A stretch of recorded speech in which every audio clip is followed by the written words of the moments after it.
Hello and welcome to this CIMA E1 training video. Now we're on page 36 of our Express Notes, and we're going to be having a quick look at recruitment and selection. First of all, why is recruitment and selection, why is it important? Well, it's kind of stating the obvious, but if we have the right people that fit in with the organisation, it's going to assist with the future growth of the business. So if it works, the business is going to grow. If we get the wrong type of people, it will start to damage the business and it could slow things down. So we have to make sure we get the right people on board. Some terminology here. We've got what is known as a job description. As the name suggests, it describes the job. It identifies the main purpose and responsibilities of the job. So a job description describes the job. We've also got something called a person specification, and that identifies the key attributes of the ideal person for that job.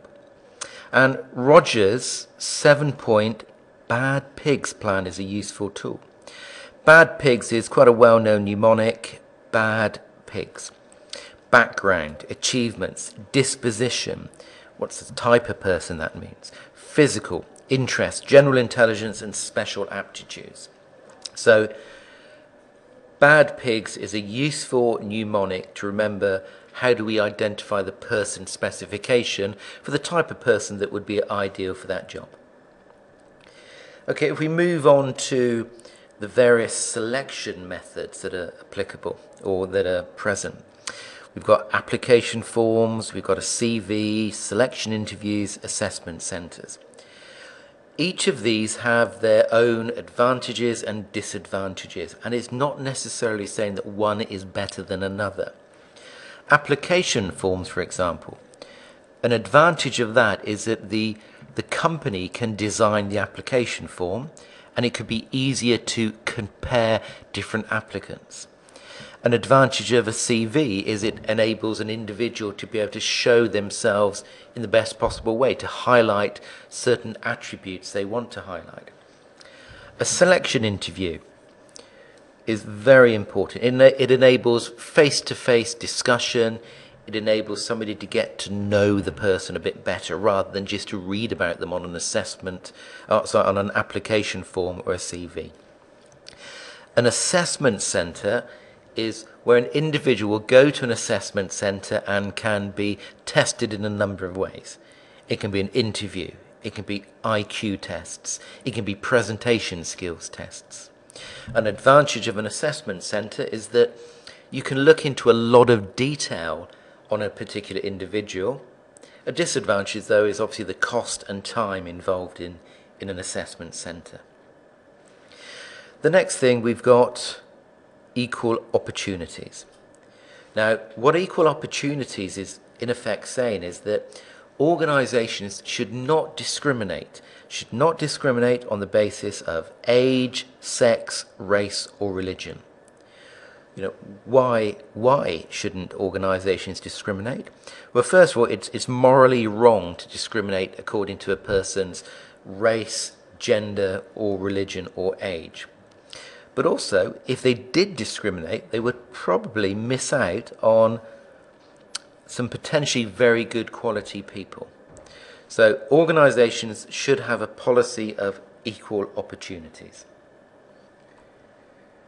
Okay, moving on to page 37. Techniques for improving personal effectiveness at work. Just to introduce us now to what is known as a personal development plan. Now, a personal development plan is an action plan for an individual that wants to identify development opportunities for the future. So, as we say here, this plan can involve analysing the current position, setting targets, and identifying methods of achieving these targets. And then we've mentioned here very well-known mnemonic. Objectives should be smart objectives. So they should be specific, they should be measurable, they should be achievable, realistic and timely. Okay, moving down the page. We've got a diagram here which talks about communication, the communication process between individuals. Now, how this diagram works, we've got the sender, the person sending the communication, and we've got the receiver. So we start by saying the sender has a thought, encodes that thought into a message, and then transmits that thought to a receiver who then decodes it. The receiver decodes it, understands it, and then provides feedback. So in spoken communication, the sender has a thought, encodes it into words, transmits it by speaking. The receiver decodes the message, understands it, and says, yes, I understand it. That's a form of communication. What can break down communication? Something called noise. So noise could prevent the successful encoding. Noise could prevent the successful decoding. And noise could be physical noise, or it could be the use of jargon or words which the other person, the receiver, doesn't understand. Okay, so that's the communication process. If we look at training, development, and various learning theories. So the first theory to look at, Honey and Mumford. Honey and Mumford, they developed a theory about different learning styles, how individuals prefer to learn. And we have activists. They prefer to do active hands-on learning. Reflectors. If you're a reflector, you like time to be built in to better review and consider things. If you're a theorist, you like to understand the theory, the logic behind it. If you have a learning style of a pragmatist, you prefer practical learning. Another learning theory we've got is David Kolb. Kolb's experiential learning theory. And this view is all based around experience, and learning is based on experience. So you undertake an experience, you observe and reflect what has happened, you form a concept and understanding, and then you test the new concepts. To give you an example, CIMA E1. You have an experience where you don't practice enough questions in the run-up to the exams. You observe and reflect that actually you fail the exams because you haven't practiced enough questions. You form concepts, you understand that you failed the exams because you didn't practice enough questions. So that means you test the new concept, at the next sitting you practice more exams before the real exam. It's the experiential learning theory. Okay, top of page 39. And this talks about training. Why should staff undertake training? So why should a company train its employees? Well, there are benefits for an individual and benefits for an organisation. So an individual should be fairly straightforward. Why do you want to learn things? Well, it gives you enhanced skills. It can give you better career prospects, better job prospects, and it can help you improve your understanding of the job. So if you understand it more, you should be enjoying it more. The organisation. Why should the organisation send people on training? Well, it'll be happier, motivated staff. With additional knowledge, the staff should be more flexible. And if they know more, then they could be more productive. Okay, another area we've got within human capital. Appraisals of individual performance. So why do we have performance appraisals?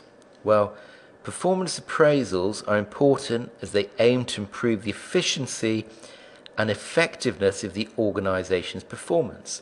And they try to do that by ensuring that individuals are working to the best of their abilities. So we use appraisals to measure an individual's performance to date, identify strengths and weaknesses. Strengths, how can we work with these guys on the way forward? Weaknesses, what can we do to help remove the weaknesses? Final thing I want to have a look at is something known as CIMA's Code of Ethics. And there are 5 fundamental principles in the Code of Ethics. If you look at page 40, we have integrity, objectivity, professional competence and due care, confidentiality, professional behaviour. And really what I would recommend you do is follow this link, have a look at this link and visit CIMA's Code of Ethics. Read it through, very useful document. Okay, now that finishes this Express course using our Express notes.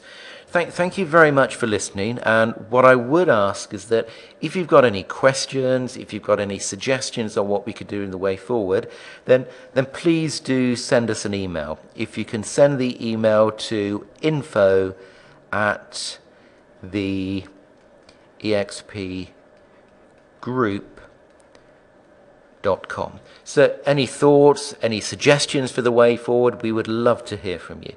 So thank you very much for listening and best of luck in your CIMA E1 exam.